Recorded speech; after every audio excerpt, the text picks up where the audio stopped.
Aïssata Tall Sall di Aminta génn lu naan chat échauffouré craint l'eau chaude. Mais qui l'a trempé dans le café? Lan moo tax Aïssata Tall Sall génn yor wax ci di artu ku muy artu defoo dara bul am looy tiit yow toogal jàpp sa lees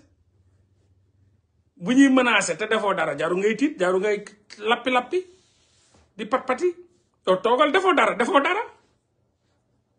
waaw ñaa ngi dégg ay menaces ñuy wax lii yéen noonu loi amnistie bi yéen noonu lañ koy laalee loi amnistie xanaa yàllaa ko wàcce du alxuraan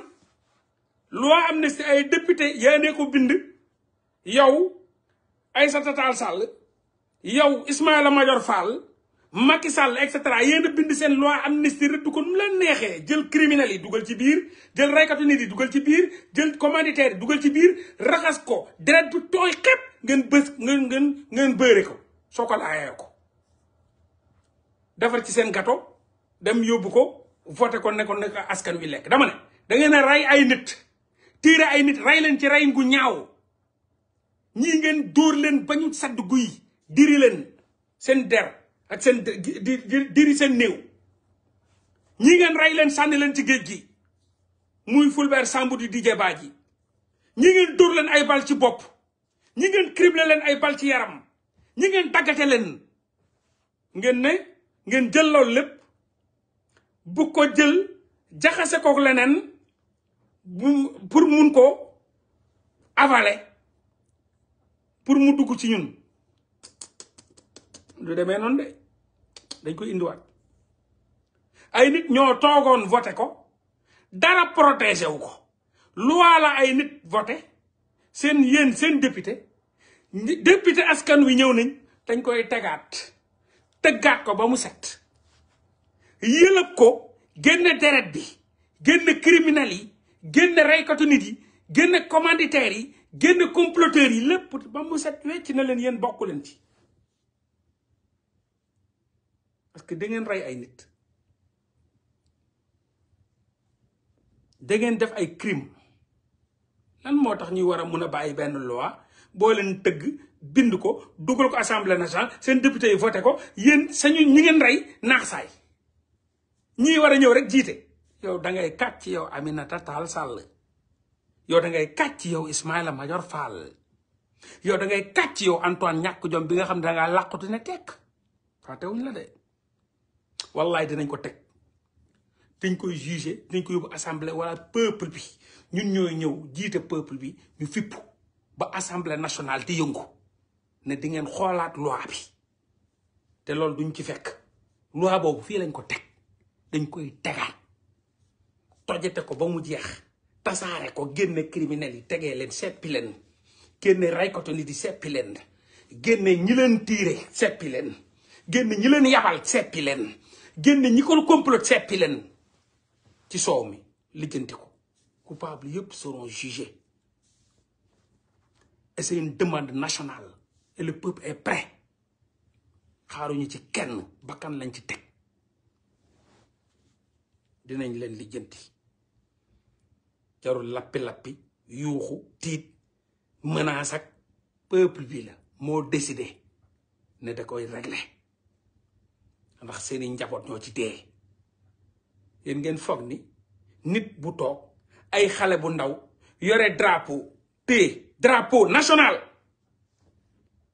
ab vagabond bande salté policier ab ripu di olime di xool di longoré mel ni ku jàkkaarloog gibier mel ni ku jàkkaarloog pitax mel ni ku jàkkaarloog biche di longoré nu mu ko neexee di longoré xale bu ndaw bu yore drapeau na ko tëll xale ba daanoog drapeau ba ak dàll yàqu ya te loxo neen yorul xeer yorul dara kooku rey ko dem yoonam ti policier sol tëni yéen ngeen ne loolu duñ ko lijjanti benn kese la ci kaay ngeen ne loolu dafa am loi buñ fi mun a def bu dul loi yàlla bu yóbbu loolu lépp protéger ñooñu ñuy dund noonu di ay criminel rey nit noonu di dund noonu di continuer di dund di dox seeni soxla ay assassin ngeen yéen yow ay Aïssata Tall Sall assassin nga yow Ismaïla Madior Fall assassin nga yow Antoine ñàkk jom assassin ngeen muy Macky Sall ak keneen dinañ ko régler ba mu set wecc coow du jib bal du tàkk suuf du yëngu amuñu nag lu ñu lay tontonteel tant que du justice de Dieu justice nit la lépp la ñuy changé fii justice de Dieu rek lañ mënut a changé justice bii ngay gis code pénal ay nit ñoo toog xalaat ko bind ko dara parfait wu fi dañ ko yóbbu voté ko kon lu ñu voté lu loxo def loxo koy dindi lu loxo def loxo koy dindi lu ay gémmiñ ak i loxo fal ay gémmiñ ak loxo ñoo leen fi dindi Macky Sall carte ko fal moo ko fi jëlee Abdoulaye Wade carte ko fal moo ko fi jëlee loxo lu loxo def assemblée nationale loxo dina ko dindi ba mu set wecc il y aura justice à nos martyrs incha allah loolu moom ngay tëb di dalak ngay tiit ak intéressé wuñu day am dañ koy lijjanti voilà te benn amnistie du fi jaar loo xam ni dana protéger policiers yi wala nervi yi wala commanditaires yi wala raykatu nit yi loolu dina leer incha allah di ngeen xam ni jubal jubbanti moo fi am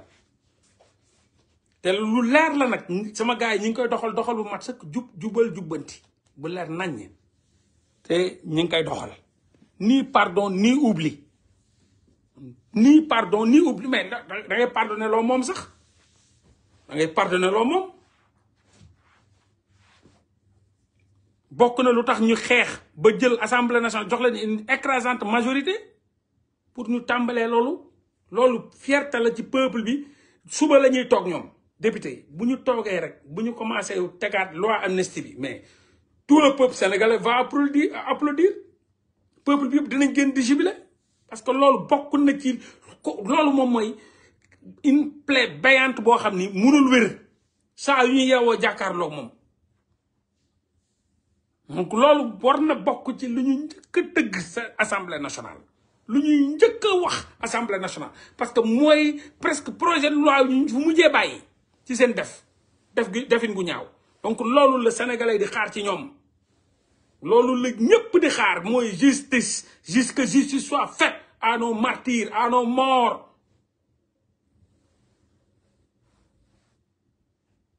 ci crime yi nga xam ne état bi fi jógee moom la fi bàyyi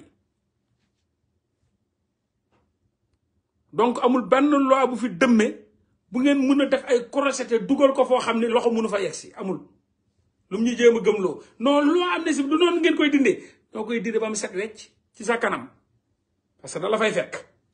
dindi sa immunité parlementaire ba mu set wecc futti la ba nga set ndax def ngeen ko junni nit ak juróom-ñaar yi ne woon assemblée nationale ngeen futti leen ba ñu set jugé leen barki démb rek ci député pur yi yàggut député yooyu nga xam ni Ami Ndiaye ñibbee leen fi saaga seen sëriñ wax lu n'importe quoi ñu këddu ko yéene leen seppi ne kii bu naqari seppi leen ba ñu set jugé leen tëj leen ci kaso yi donc kay amul benn dara loo xam ni yéen mun ngeen ko tëgg denc ko foo xam ni loxo du ko fa fekk gis nga loxo bu ko fa dugal loxo moo ko fay génne lu loxo def rek loxo koy dindi amul benn loi boo leen fi tëgg def ko noo xam ni mu valable kenn mënu ci changer loolu amul ngay kàccaarati di pàccaaral foofu laa yam ak yow taluñu la sax tontu après tu comprendras que temps will tell le temps c'est le meilleur juge donc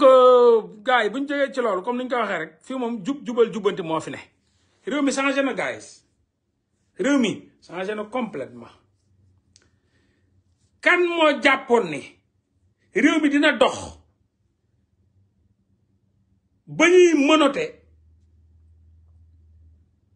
ki nga xam ne mooy Pape Doro Gaye di ko dóor ci kaso bi est-ce que Pape Doro Gaye boo ko laajoon ni 2024 dinañ la mënote dugal la ci oto police yóbbu la dugal la ci oto pénitencier ba dugal la kaso est-ce que dina ko gëm sëriñ bu ko waxoon na munul ne tey moom moo am kon kan moo waxoon